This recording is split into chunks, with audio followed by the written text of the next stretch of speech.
All right. Hey, everyone. Corey Rennie, the Unemployable Counsellor here. And Bill and I were just talking. It's been almost a year to the day that we first did an interview back when you were running for mayor. And I don't want to say that interview helped tip the scales in your favor, but I like to think it did. Well, and then we did, I think, a 3-month in review. We did, and interview as well. we did. We checked back where we met up 3 months after it was over, and we got a good, kind of see what was the first 3 months in office was like. And now that we're approaching a year, it's like I think you put it best. Our fireside chat was kind of nice, so kind of like that idea. And here we are. We're good to go. So, Bill, thank you, Mayor Bill Powalinsky, everybody. Hi, folks. Right on. So we're gonna jump right in to the fire here. And say, the first year there's been lots happening in Prince Albert. Like it seems like every time you turn around on the news, there's always something kind of new popping up in the community. I thought it might be a good place to start, might be to talk about the newest addition to the Prince Albert area and family, I guess, would be the yards. Okay. Yes. So it's slowly building up and it's slowly coming together. I've been out there. There's lots of cool businesses out there. And the one thing I know people have asked me about is that we're putting all this emphasis on the yards and building up this beautiful section up there, hotels, all kinds of stuff. Yeah. And then it always goes back to the downtown core. It's like, what's happening in the downtown core to help those businesses and to kind of help them remain prosperous and build those businesses up? Okay, really good question, Corey. And I'm going to circle back to about 1972. And the reason I'm doing it is because in 1972, I was studying a piece on urban development and demography and the study of populations and movements within cities. Okay. So at that time, that many years ago, the trend was that cities tended to get diminished downtown core as developments moved outside, like Cornerstone, like the Yard, like South Hill. So that really led to the I'll be honest, I'll call it a deterioration. No, the interesting trend was that after you do all of that development, people look and say, gee, our downtown is where we have our oldest buildings. That's where we have most of our history. That's where our origins stem from. People start to come back to develop a different business. You've got Walmart out here, but for example, we've got Ted Matheson's here. We have the boutique little shops. We get the little art galleries. You get the funky little restaurants. We've seen that happen in Broadway. We've seen that happen in Market Square in Ottawa. There's so many Moose Jaw. So many examples of that urban renewal back into the center. Okay, so what are we doing to support the downtown? The first thing we're doing is we're collecting a levy that goes back out to the PA downtown businesses. That's called the PA Downtown Improvement District. Oh, okay. So PADBID, as they're known, gets the money to market and to promote and to do events to bring people to downtown. Okay. If folks have seen the street fair, that's a really amazing one event. So there's a lot of other marketing and promotion that PADBID's involved in. Well, you mentioned a lot of things there. I know I do a lot of work with the Historical Society and the museum, and I know when they moved the day, like I think, because it was rained out the first one, and then they put together the next one, and I think they had close to 2,000 people coming in the doors. Like it was pretty successful. And I mean, the thing that really helps with that is people who might not normally come downtown to discover all of the benefits and the secrets and the treasures we have now walked away saying, hey, this is a pretty cool place. And we've got some really unique businesses in the downtown core. So we're seeing that that central urban renewal. And it's been like I said, it's been a pattern since, I think, since people ever started studying urban development, urban renewal. Well, no, and it makes sense, right? Like I always think of it as like you throw a stone in the river, right? Like the ripples kind of go out, and it makes sense, right? Because that's where the initial core is. Where all, like you said, all the older buildings, all that sort of stuff is there. And if you go downtown, there's some amazing looking architecture, that kind of stuff Yeah. downtown. And Yeah. like we're friends like the Green Soup Emporium, and like I said, Mhm. the historical museums there. Mhm. There's lots of Matheson's, almost 100 years in the downtown Yeah. core. So Yeah. clearly there's still businesses thriving down there. Yeah. You know? Fresh air Fresh air experience. experience, The absolutely. Bison Cafe has been Yeah, around. Funky Fresh Cafe. We've got new shops opening yeah, up, just to name a few. absolutely. Yeah. Bossian Jewelers. Again, these are, um, they're not the things that you're going to find out in the yard or out in Yeah. Cornerstone, right? Yeah. So I'm not taking anything away from those developments. They're all very No, important. but it's more of a local, because like those ones are more of, is it fair to say, like more of the franchises, that sort of stuff, like the bigger kind of box stores, like you mentioned Walmart and those kind of places. Hey? Yeah. Like you probably won't find Best Buy. Now, we did have Staples downtown, that's true. And again, they moved out, leaving space behind that can be utilized in a different way. And I think we're going to see something interesting happening with the Gateway North. Yeah. Dr. Gray moved her chiropractic That's right, practice into Aurora. the Yeah. mall. Yeah, Aurora Fitness. Yeah. Or Aurora Chiro.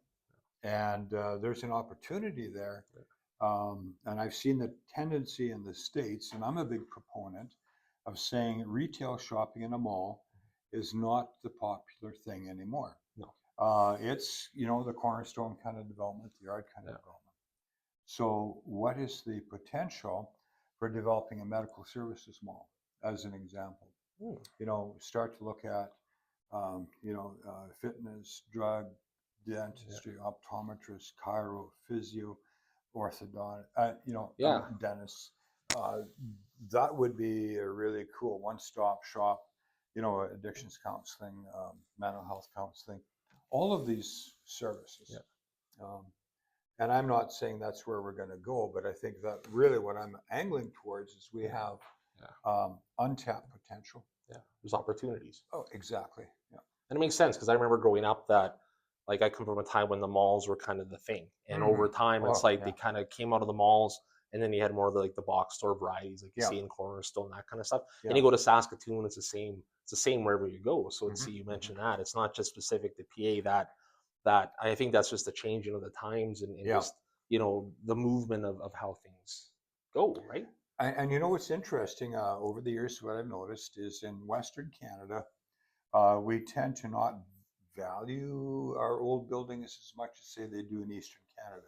Fair enough. And I really think we need to catch a hold of and keep those elements. Now, it's interesting to notice that the new City Hall reflects some of that older architecture. The Forestry Center, which is now University of Saskatchewan, reflects some of that historical architecture. So that's a nice move. We have the rejuvenation. I think it's the law office downtown where the old National. Yes. Yeah. I mean, that renovation, that expansion, you could hardly tell that's a new piece added on. I mean, the detail and the it looks really faithfulness to the design is outstanding. Well, and that's true. And I mean, and I think too, like you mentioned, like as we talked about the yards and everything else, and going back to downtown core, right? The fact that not only is it's evolving with the times, but it's still maintaining what made it unique in the first place. That type of architecture, that type of feel to it. Like I always, like my daughter and I will talk about downtown, and it's like in my mind, it's kind of, man, this is almost like it's like a Broadway light. Like we have so many of those kind of, those kind of niche places, or it's like they say you got Funky Fresh, you got the Bison Bistro, Green Soup Emporium. There's all those places down there that make the downtown kind of what it is. Like it is vibrant in places. Like it's not, because a lot of the stuff that you'll hear, it's always the negative pieces of downtown, and it's not perfect, right? There's a lot of issues still going on with that. But I mean, just for the businesses themselves and what they're hoping to achieve, they seem to be on a better. It's more of a foundation, I guess, for them to grow on. Is that fair to say? Yeah. Well, it's it's a foundational history. Yeah. I mean, my daughter opened up a business. Her partner have opened up a business on Central Avenue, and they run after hours. That's right, Studio Q, right? Yeah, and so in their experience, they don't have an issue. They did have some unfortunate vandalism, which really doesn't relate back. We hear about homelessness and so on and so forth. This is willful damage by I'll call it a vagabond. Yeah. But Yeah. those incidents tend to color perception. And again, full and honest disclosure, I think the campaign um, that you know um, said we shouldn't have homeless people close to downtown, and we shouldn't have a medical bus, and all of those issues. The unintended consequence was that it scared Yeah. people away from downtown. Yeah. And Padbit is very much on side with how do we improve Yeah. our district image and our Chamber of Commerce. Another example of taking an older building and refurbishing it. Yeah. That's right. So I'm Yeah. very excited about all of these Yeah. opportunities. Now, going to the downtown, people might not realize that we've got 125-year-old infrastructure. We probably have wooden sewer pipes. Honest to goodness, Yeah, without I a word of believe it. lie, Yeah. right? Yeah. And we know that we need to replace those. Yeah. If we don't do it in a controlled and measured and planned fashion and wait for something to go horribly wrong, it's going to cost us more to do an emergency response than a phased-in improvement. So we, the last strategic plan for the city, they talked about looking at the downtown streetscape. So if you're going to dig up Central Avenue, you might as well put it back together. And a way that the community had said they'd like to see their Central Avenue based on work that was done in 2017. Yeah. And there were different models proposed. I remember that. I remember seeing those. People voted. So we know, like in any household budget, if you have to entertain an expense over here, you're going to cut back. You're going to redirect your money. So that's we're not going to fund it outside of our normal budget. We're going to have to redirect money, and pinch our belts for maybe 2 or 3 years. Okay. But we need to do this. We need to do the infrastructure on Central Avenue. We have no choice, so let's do it right. That's really going to help the downtown development. Oh, absolutely.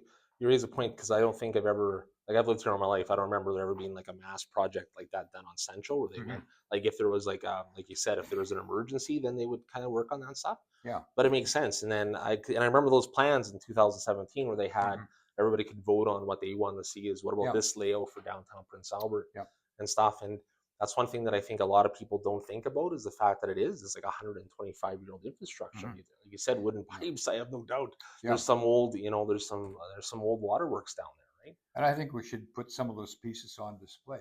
Yeah. Because you think about it, infrastructure 125 years old, that really speaks to history of the city. Absolutely. And the attraction. And the type of craftsmanship that they had, that they even lasted that long, right? Yeah. So we're excited about the plan. Well, we don't have the plan yet, but I mean, we know what we want as an outcome. It's going to take a year or two to put the necessary steps in place. We have to take a look at how do we support businesses while it's happening. Is it back alley access? Is it side street access? Those are all things that are going to be important.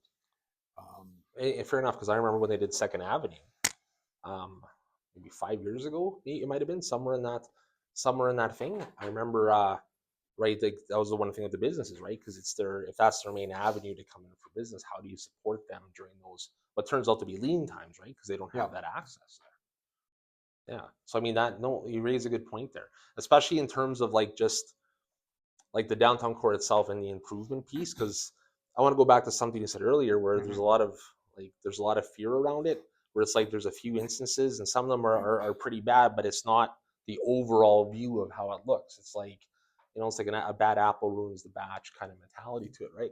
But people tend to jump on those issues because it's almost, PA has a lot of struggles, but it's almost fashionable to add to those struggles, right? You know what I'm saying? Yeah. Or like all of a sudden it's like, oh, it's like Prince Albert. Oh, you know what I mean? Like, it's like they're not vampires. Like, you know what I mean? Like it's viable. It just needs some work, like every urban core in the city, right? In every city. Well, yeah, and I mean, really, we have issues. We have homeless people Yeah. that need support in transition, or I call them Yeah. unhoused people. Yeah. And then we have a criminal element, Yeah. and we have the gangs, and those are nasty guys. Yeah. And we, you know, we have a retooled plan through the police commission with the new police chief, and it talks about now prioritizing where the resources go, and that creates an issue for Yeah. people to say, well, I called the police, somebody broke into my shed and nobody showed up, and Yeah. I didn't get my follow up, took a case number, and that was it.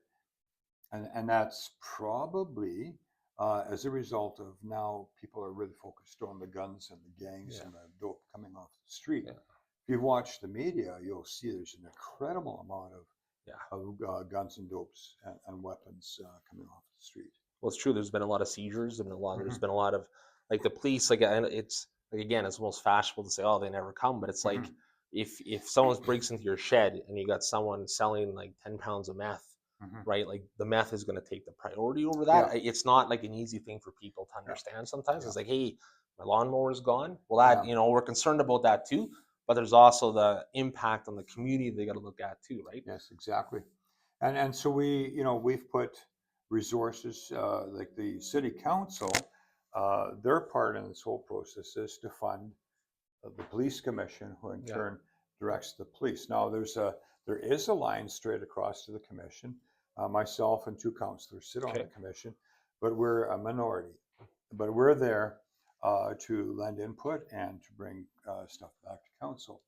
The biggest thing that I can say is that crime is not just a police issue. Yeah. It's not a mayor and council issue solely. Yeah.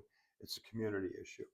And I'm very big on working with community and community groups to say, how can you contribute to the solution? Yeah. Simple example, camera registry.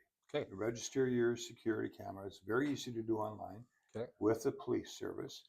And I suggested this to one person, and they said, well, the police can always come and look at my security video. Okay, well, how do they know you have that camera? Exactly. How do they know you're Yeah. using it, right? And actually, Yeah. down the street from me, I live in Midtown, Carmen Court, Okay. somebody stole a trailer.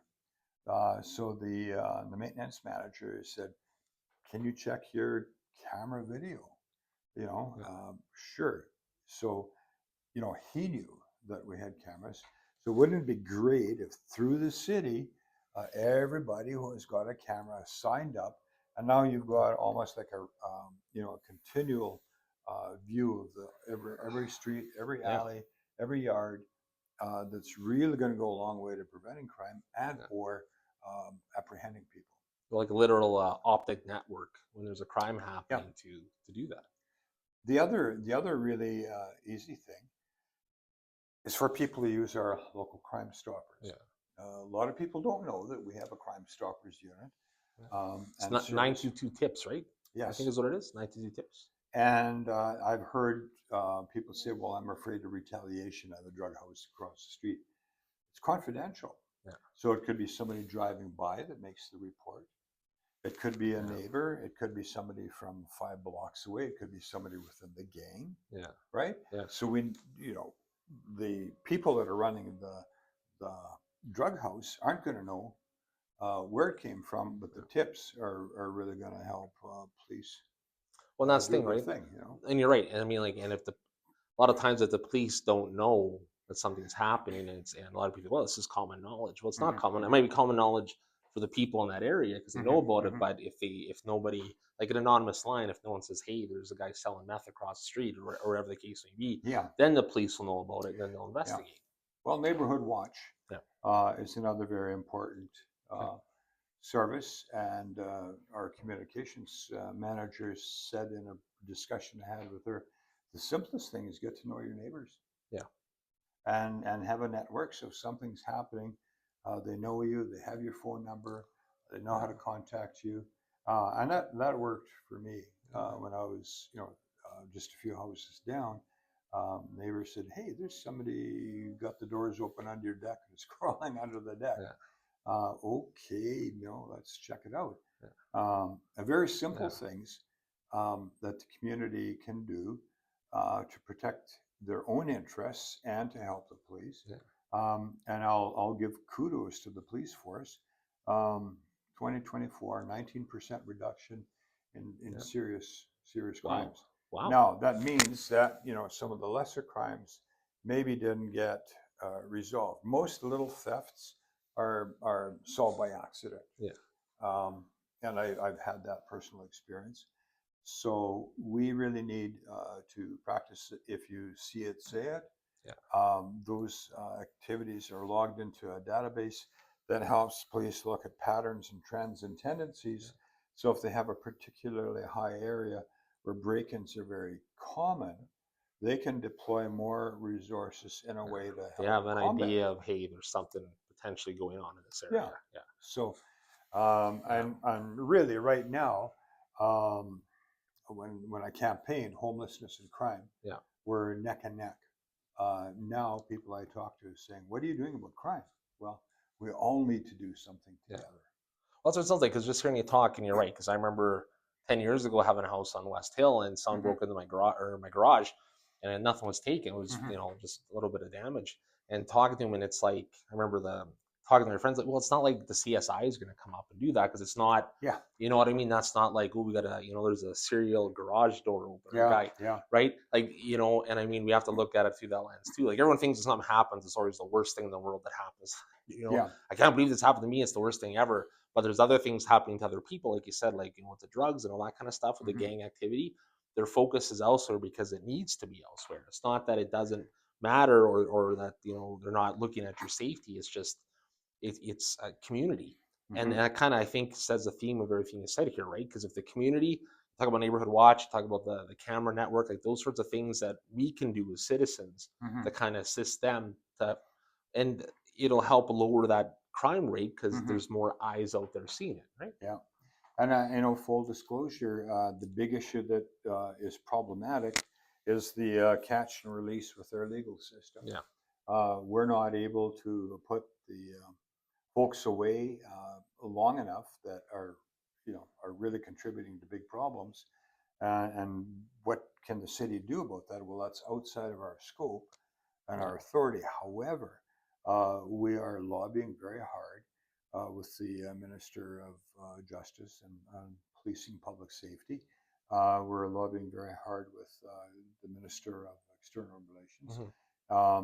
We need to lobby harder with our federal representatives, because legislation needs to change. Support services need to change. We need to find a way to help reduce recidivism, and that's a community response. Recidivism, people come out, they have nowhere to go, they have 17 bucks in the pocket, they don't know where the next meal is, they don't have shelter, they're what do they do? Well, we need to be able working with people inside the system to say we're going to do a full meal deal, fully integrate and support an individual to transition back to the community. So they don't go that way, they go this way. You're right. Like, I'm a guy with a background in mental health and addictions. So, I mean, just like that part alone, is there's so many folks that, there's a difference between someone, being put somewhere and not using because they want to be in recovery, and not using because they don't have access to what they want to use, right? So when they come out, it's kind of like, I hate to use the phrase, but it's like a hungry dog almost, right? Where they're looking for whatever that next thing is, as opposed to, okay, what does reintegration actually look like, and what's the community involvement in that? Because, and that must be a challenge, because I think there's always, these things are always divisive, right? Like, there's always a bit of a split where folks like, I love it, but just not in my neighborhood, or not in this place and stuff. And that kind of leads to the next point here. Is like you mentioned about the homelessness, and a lot's been done in your year. Now, the homelessness didn't just start this year. Like, it's been a long-standing issue over the last 10 years in Prince Albert with different things, right? So, but this year it actually saw some significant movement to getting where it needs to go, right? With, I remember going to the meetings when they discussed, the shelter locations. Then you got the public's viewpoint, those 4 meetings, and then, and now we're at a place where, okay, there's a location picked. Not everyone on city council agreed necessarily with all that stuff. So how is that in like your role, working with the community, looking at the best interest, and then you have folks on your team that are like, I don't think this is the necessarily the move we should make. How is it tough to navigate through that and get people to kind of compromise and see perhaps a bigger picture that maybe like us laymen aren't seeing? Well, that's a really, really good question because issues like this can really divide Yeah. a community, and I mean, we're a democracy. We engaged in a community consultation. We've been under criticism for not focusing our discussions on location because we would, in my view, we'd go down the rabbit hole, we'd spin, and we'd be, you know, just caught up in where it shouldn't be Yeah. and where it should be. And what we did was we asked people when they came together to tell us what characteristics would best suit the operation of a shelter. And you know what? Is it close to services? Is it close to thoroughfare? Is it close to, whatever, right? Yeah. And so there was a plan. Once we had top 4 locations figured out, we did provide opportunity to people after the consultation meeting was Yeah. over to put their ideas in writing, Okay. to go online if they wanted to. So we did collect that information. People are challenging that process. You know what? You can challenge it, but it was a sound process. The game plan, and I mean, I was told we'll never do it by March 31st. Yeah. Made that decision in December. Well, you know what? Administration stepped up and did an amazing job, brought it to March 31st, and then it get knocked off the beam. Yeah. So we lost a significant amount of time. And we've learned from that. I mean, we do another consultation, we're going to do it a little bit differently. But the key thing was we were going to go back with 3 or 4 potential sites Okay. and pull people together from those potential sites and say, okay, look, this shelter's going to land in one of your districts. Yeah. So let's now talk about what you need from everybody, from the provider, from the city, from the provincial government, emergency medical services, fire department, police, did I say social services, health, justice, corrections. Yeah. Everybody. And Everyone the who's at the neighborhood, table. Yeah. around Yeah. the table, right? So that got a little bit derailed. And the point that we were at now was I always said that council needs to get brave and make a decision. My colleague, Councillor Kilmer, put it in a very good way. She said, nobody's going to throw us a parade. Yeah. But once we make a decision, then we can start to talk about conditions. Yeah. And what we need from the provider. What do we need to make us feel safe? What do we need to mitigate certain, make it the best shelter in the province. Yeah. Don't make it so large we run into a Fairhaven. Yeah. Make it more like the Salvation Army downtown Saskatoon. You never hear about it because it's a well-run shelter. It's well run, yeah. So, we can learn from those, but that's only a small piece. Yeah. The other piece that we're working on or moved ahead with is what we call a complex needs facility. Yes.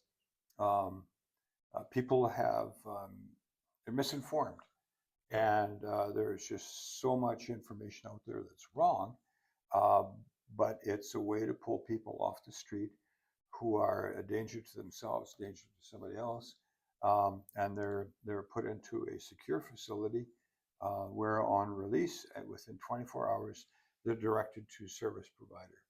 Okay. So they're just not dumped back in and right back downtown. And the next day they might be doing the same thing. They might be having an episode or be high, right back. And I mean, you keep, you just throwing them in jail and letting them back out is a game I call silly bugger. No doubt, yeah. You're right. So now this is an intermediary step. But we need more steps, and I just attended 2 openings, and their housing, transitional housing, and support for young families. Those things. When we have a housing gap, we need 1,400 units. Yeah. Forget about the 500 to 700 jobs coming to PA. So I'll pivot now. I mean, it's not all about social issues. No. It's about business development. We've got a rebate program now, or tax abatement program to Yeah. encourage commercial or Oh wow. multi-unit dwellings. Okay. We're working on uh, another approach that will allow us to access federal funding if we're approved for Yeah. water and sewage treatment. We definitely need sewage treatment upgrade. Yeah. But it also opens up the zoning for automatic approval for up to 4 units Okay. on any vacant lot within the city. If this, Okay. if it's city land or privately owned land that's sold to somebody and it's a vacant lot, they have that Yeah. opportunity. Okay. Economic development, we have 10 urban reserves Yeah. in the city, very big economic input. And we're continuing to have meetings with First Nations communities, Okay. just saying, how can we work alongside Prince Albert, City Prince Albert, Yeah. in a meaningful way, really fulfill its elements of truth and reconciliation to have economic benefit. Yeah. Now, people say, well, they don't pay taxes. Well, true. But what they do pay Yeah. is a service agreement fee, which equals tax revenue. So we're still getting an injection of Okay. cash into the community, similar to what we'd get for taxes. Well, and plus too, those urban reserves, right? As they purchase goods from the city as a whole, so it's Yeah. still, there's still businesses prospering because they're still patronizing their places, whatever Yeah. it is. It's food, clothes, cars, whatever, Yeah. right? Yeah, it's a multiplier Yeah. effect. And we know that any dollar that goes into the community, to somebody's pocket for wages, Yeah. will go around 7 times. Each time, it's a little bit less, and because there's taxes and whatnot paid, but Yeah. that dollar recirculates. And that's what I call a Yeah. multiplier effect. So we're certainly no longer saying we're the gateway city. Yeah. Because gateway implies that people just drive through. Exactly. Yeah. We are now Yeah. a hub. If you look at our educational facilities, the Institute of Technology with Indigenous folks, we've got the Gabriel de Montfort Institute, we've got the University of Saskatchewan, University of Regina, we've got Polytech, we've got First Nations University on the threshold. We are now an entertainment hub. We've got the Rawlinson Center. We're talking about a cultural and event center. We've got theater groups in town. We've got a very robust musical scene, artistic scene. We've got the art gallery. So we're an arts and culture hub. We're a shopping hub for communities as far as the pond, coming as far as north as the Athabasca region. We're a transportation hub. We have rail, we have air, we have transport. So really, we are and a health hub with our new regional hospital. We've got so much happening as a hub center that we can only grow and develop. Fair enough. But we really need to look at what our economic development, our pointed strategy is. Yeah. So those are things that we're going to be dealing with through our next round of strategic planning. And it makes sense because, like, going back, you said something earlier that Councilperson Kilmer said, right, about how you're not going to make everybody happy, kind of thing. And you're right. And I think a lot of the focus has always been about almost more of the decisiveness and what separates us instead of what brings us together. Because like the stuff you're mentioning, it's like, well, you're right. When you look at all the services that are around, including like the arts and music, like the travel stuff, people forget we have an airport not that far away that goes to a lot of the mines, like a lot of that stuff. There's a lot of money that gets influxed into the community just because of these outside things. And as it grows, like going back, which said, like, even like you talk about economic growth, it's like, okay, yeah, there's 500 to 700 jobs, but those people have to have places to live. So it's new zoning, like you mentioned, like the lots with the 4 on them, that stuff builds the economy up and it makes the community stronger. And I find that, like, as I said, I've lived here a long time, so I remember when the top of the hill kind of ended at Laurier Drive and there's nothing up there. You go there now and it's just like it's massive, the stuff they're doing. The hospital, the second tower there, like all these things are, they're great for the community to be like, oh, because one thing you always hear about is, oh man, we lost a brewery, we lost Burns. Like, I'm going back a few years now, but you always hear about those things. Like, okay, but look at the stuff we're getting now. We got, Yeah. the hospitals doubling in size. Look at, like you said, the education aspects too. Like, Hmm. I have someone very close to me who goes to Gabriel Dumont. Like, I mean, these things are all branching out in ways that people don't realize. And a lot of times, I think it's easier to look at the things that, like I said, kind of divide us other than bring us Hmm. together, Hmm. right? Well, I sincerely believe that folks that have, remember the Mills brothers, the Frank Tobacco Square, Yeah, and Craig's and Woolco and Woolworth, the CB all, store, yeah, yeah, yeah, all of those businesses. A lot of long-term residents are actually grieving yeah, the loss, and newcomers that come to the city say, "Wow, this is an awesome yeah, place." So it's new eyes, fresh eyes. yeah. But those of us who miss the way it was are probably going through shock, anger, denial.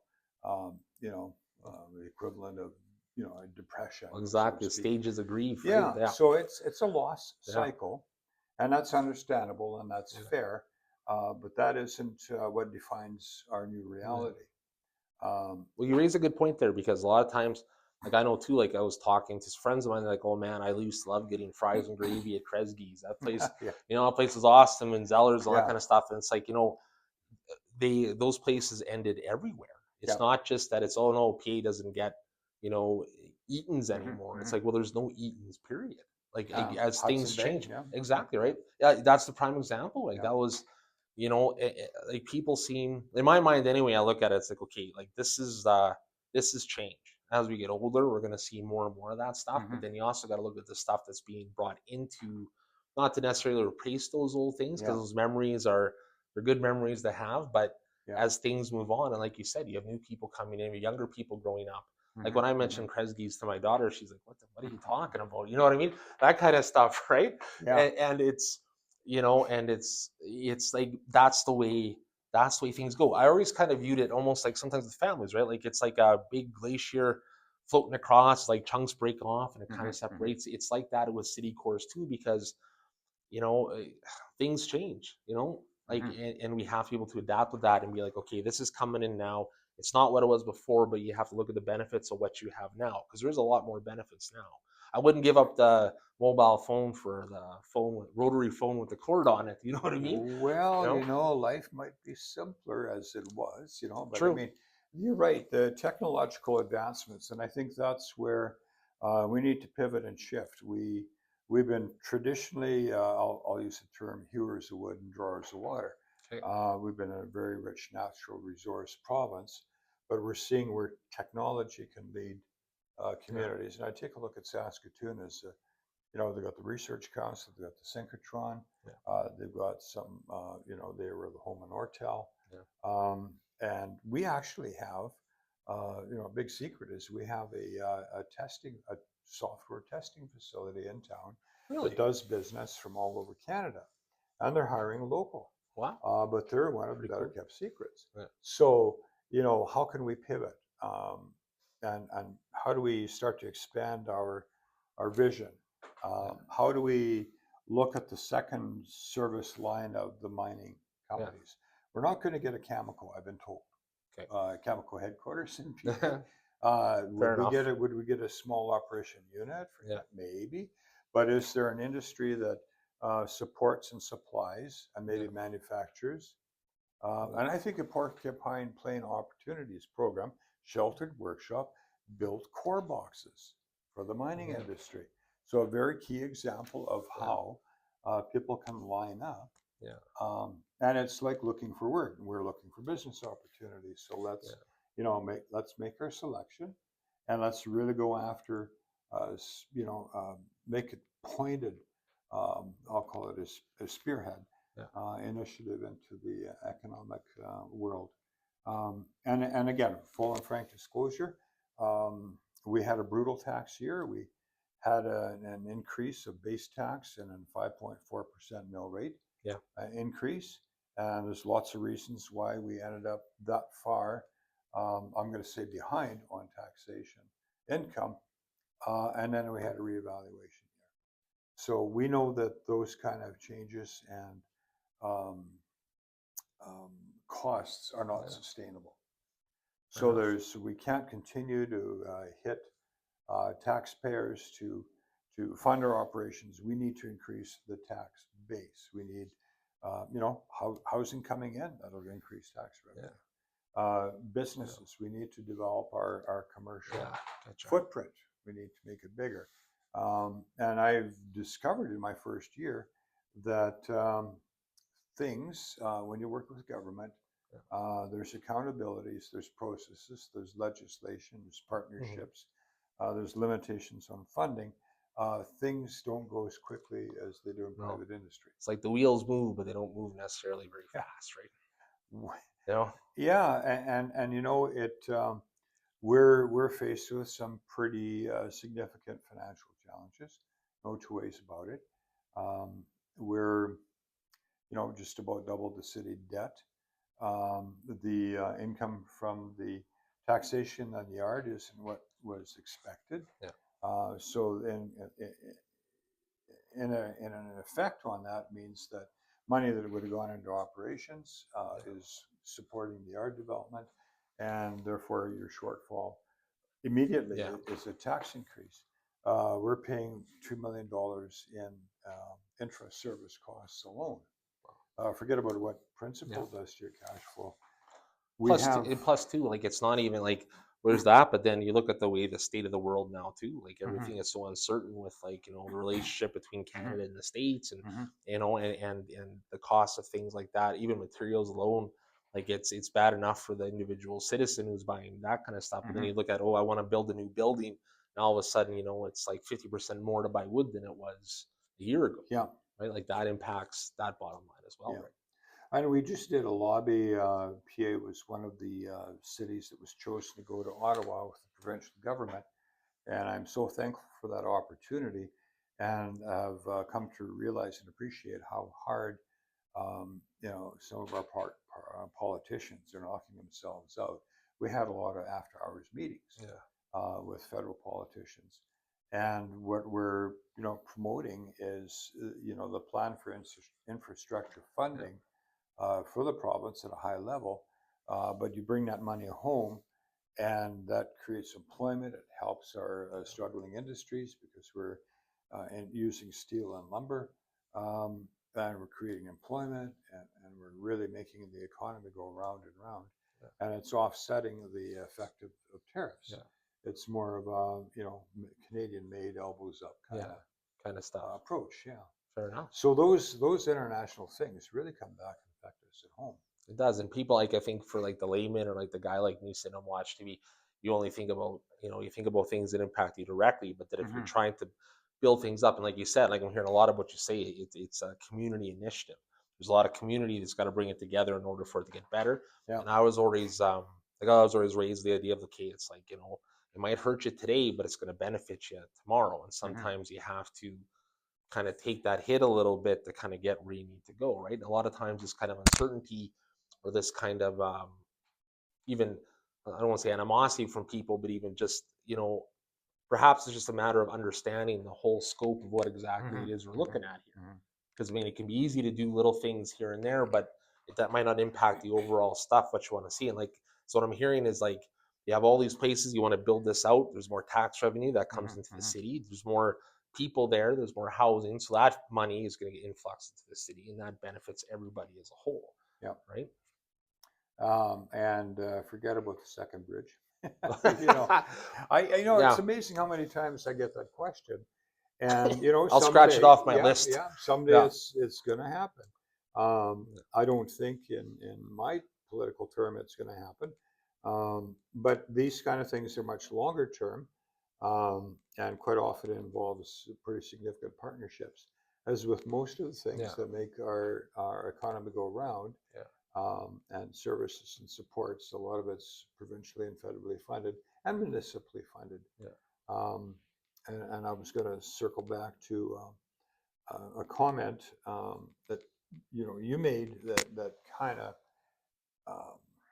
is a very sincere wish of mine, and that's that before people go crazy with a feeding frenzy on social media, they have the right to their opinion.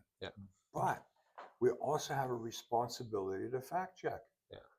And there is so much misinformation, even with the attempts to say, no, this shelter is 45 bed. It was a mistake. It's not going to be a 200 bed facility of people coming out of federal institutions. But still, that persists, and people are feeding off of that. Yeah. And it's like a fire. It's out of control.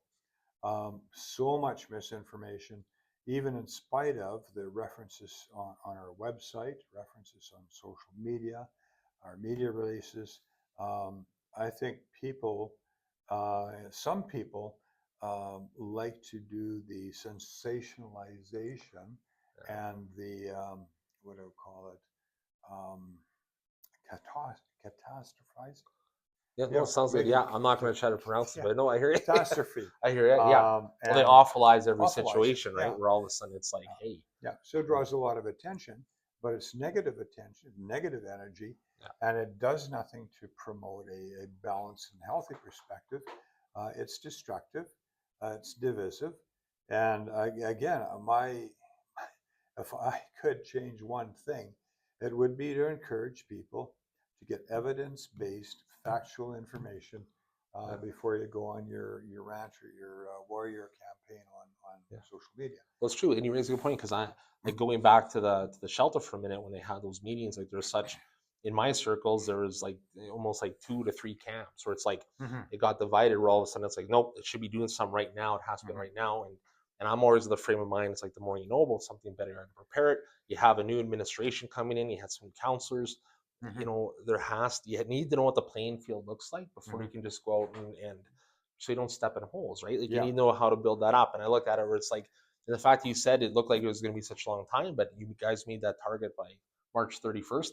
I know so many friends that are in mental health and addictions who kind of say, oh man, that's, you know what I mean? Like, that's impossible. It's remarkable. It is, like, the fact, but you know, there's so many, like something like this, it's like an engine with so many parts. Like, every part has to kind of do its piece in order to get, you know, the precision hum of the motor type of thing. Yeah. And that's the way I look at this part, right? Yeah. And you're right. There's so many moving parts to the city. That's been the amazing thing for me. I thought I knew a lot about city, and I did, but I never had the true appreciation for everything that is at play. Take, for example, our biggest public works project was the Marquis Road expansion. Oh yeah, the twinning, yeah.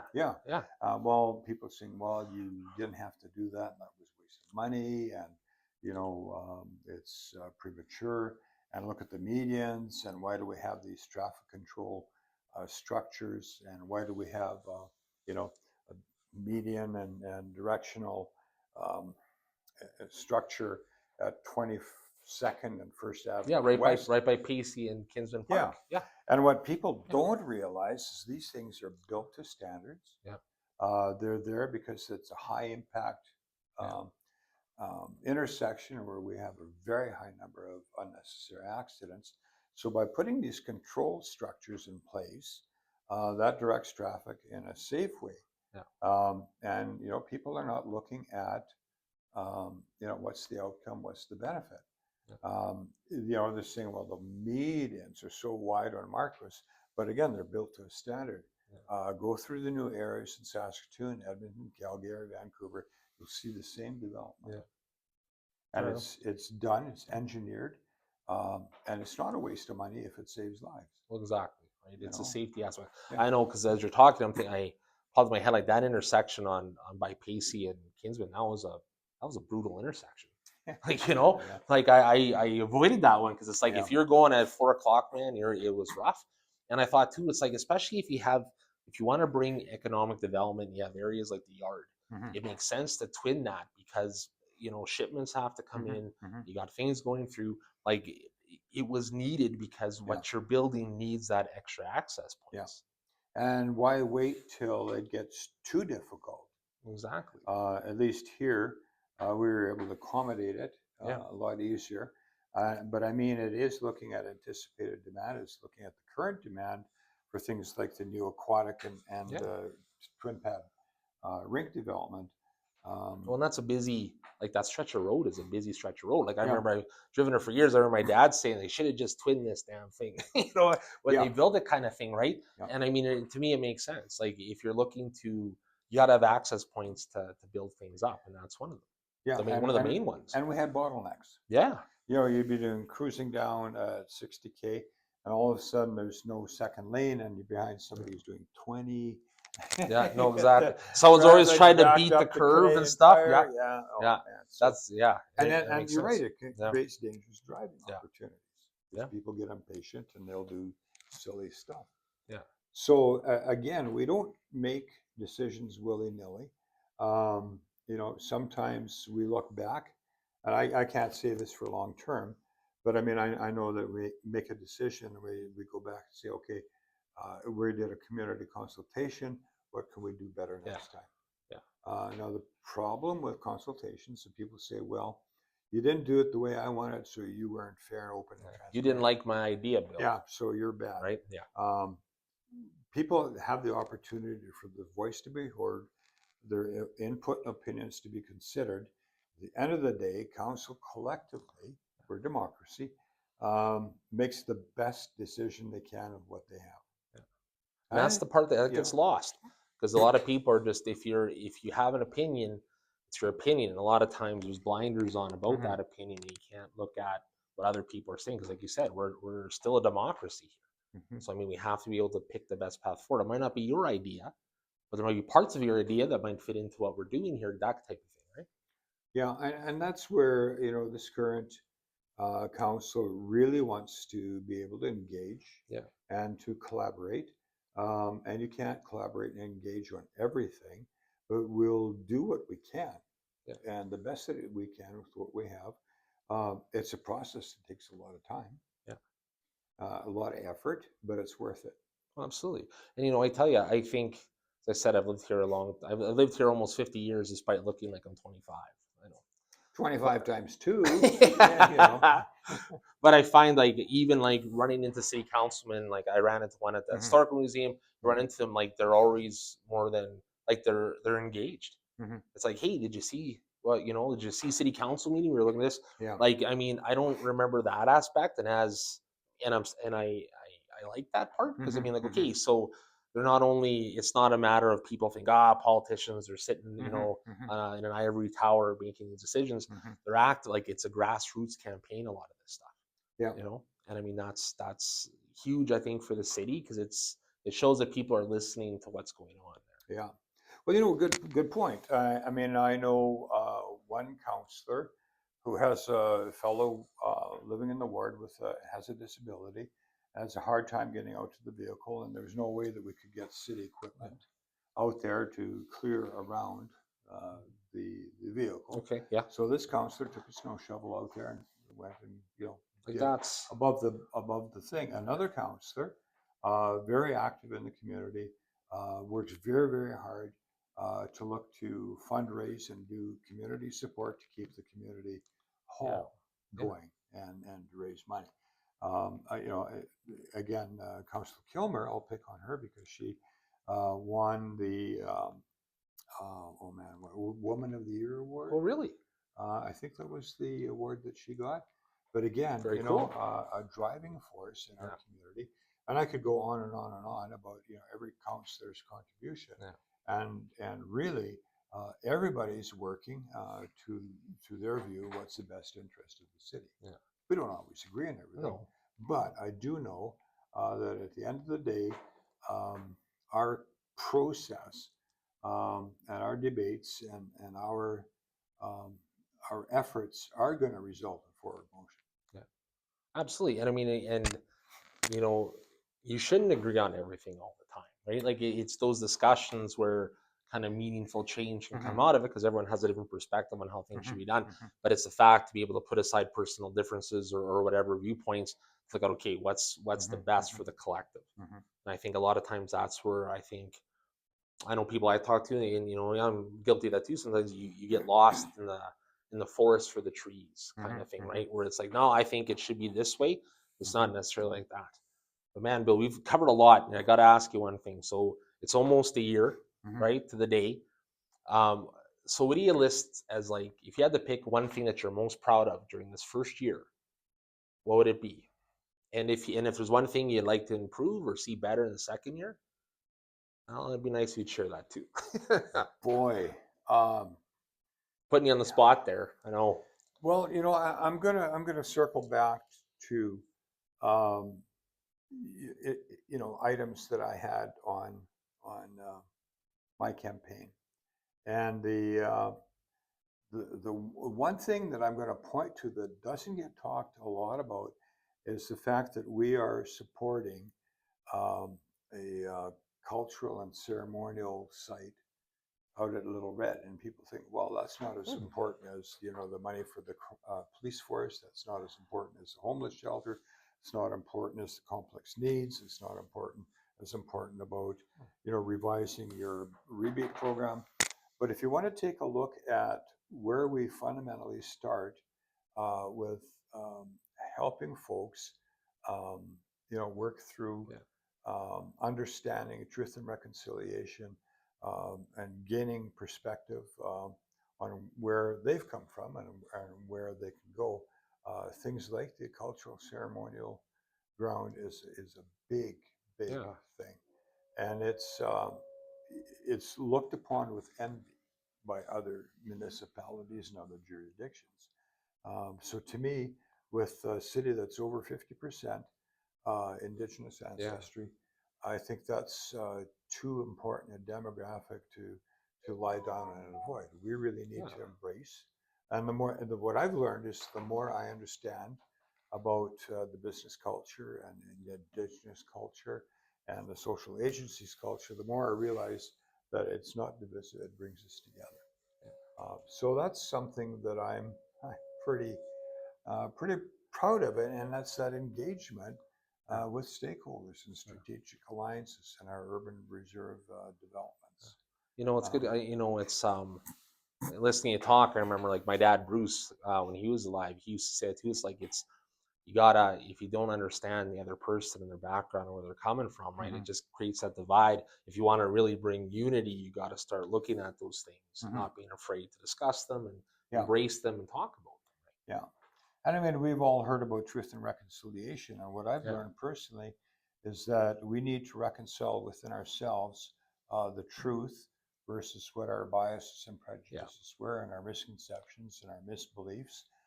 We have to reconcile within ourselves how we can start to move together as a harmonious society.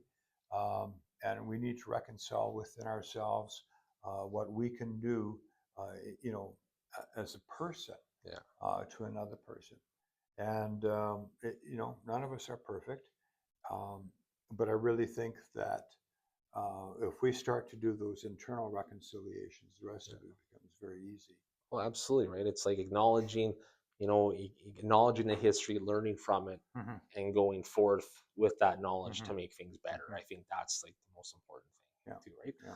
So looking ahead, last question, then I'll let you off the hot seat here. So looking ahead, what do you see as possibly like the biggest challenge for you? What are you looking maybe most to?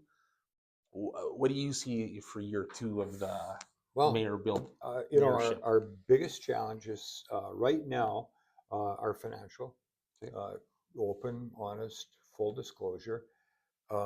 We we have a very high debt level.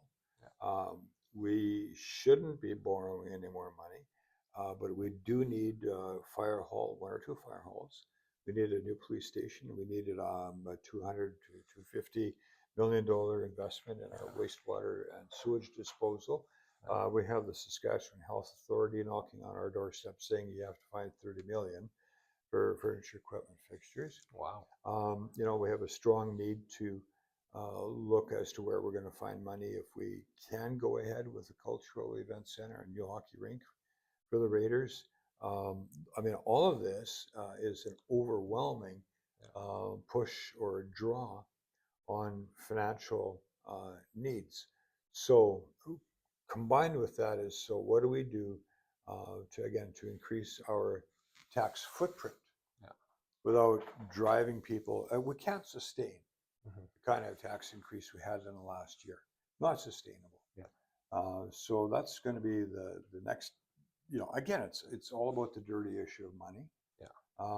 And working. I'm going to tell you, one of the things that I'm happiest about is being part of a team, not only on council, but city administration and the rank and file. I am so impressed with not only the work that people are doing with the city, but what they're giving to the community in terms of volunteerism and you know, being active in so many different ways. And the ambassadorship. I mean, I had a fellow from Toronto say, you know, I was really impressed. He said, somebody asked one of the bylaw officers, what about, you know, this, and the bylaw officer said, well, you know, that's really out of my wheelhouse, but I'll find out and make sure somebody gets back to you, can have your name and number. That's the kind of ambassadorship that builds community, and that's the way that we build trust with our community. And you know, with that comes our certain level of accountability. So that's another very big driving force. But I'd have to say that our staff are our most valuable resource. Yeah. And our residents are our number one priority. Yeah. Now, you know, when you come in with the big tax increase, people say no. They start sharpening the pitchforks, and exactly. Yeah. So I mean, I really don't feel that council has a need to apologize for anything in the last year. We've been unanimous on so many decisions, and where it's been a very, very contentious issue, yes, we've had differences of opinion, but we still work together. And that's something very gratifying to me as well.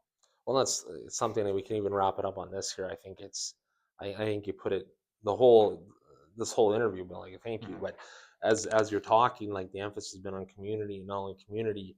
We mentioned, like, the unsung heroes, the guys in the trenches, kind of doing that legwork. You got with the focus on the people of Prince Albert, businesses, and just coming together to not only make it a prosperous community, but a safer one for everybody, not just those. Yeah. I got to tell you, Bill, I seems like it always seems like time goes by fast when I'm talking to you. Maybe usually when people watch me, they're like, this is going forever. But I think they'll find this one pretty good. But I just want to thank you again. Okay, thanks, Corey. I appreciated you, Unemployable Counsellor. No, anytime. I appreciate it. And thank you to everyone. Put in the comments any questions, anything like that. We can maybe we'll get to those next time, maybe. And thanks for watching, everybody. And from City Hall, Unemployable Counsellor. Take care. And thanks. Greetings to the community. Best wishes for Thanksgiving. And I am really grateful to have the privilege and the honor of being mayor of this fine city. And I am really excited about where we're going. I'm really enjoying the work that we do. And I look forward to continuing to support everybody in every which way council can. Right on. Well said. I think that's good last words. All right, everyone. Give us a follow for more. Take care. Bye now.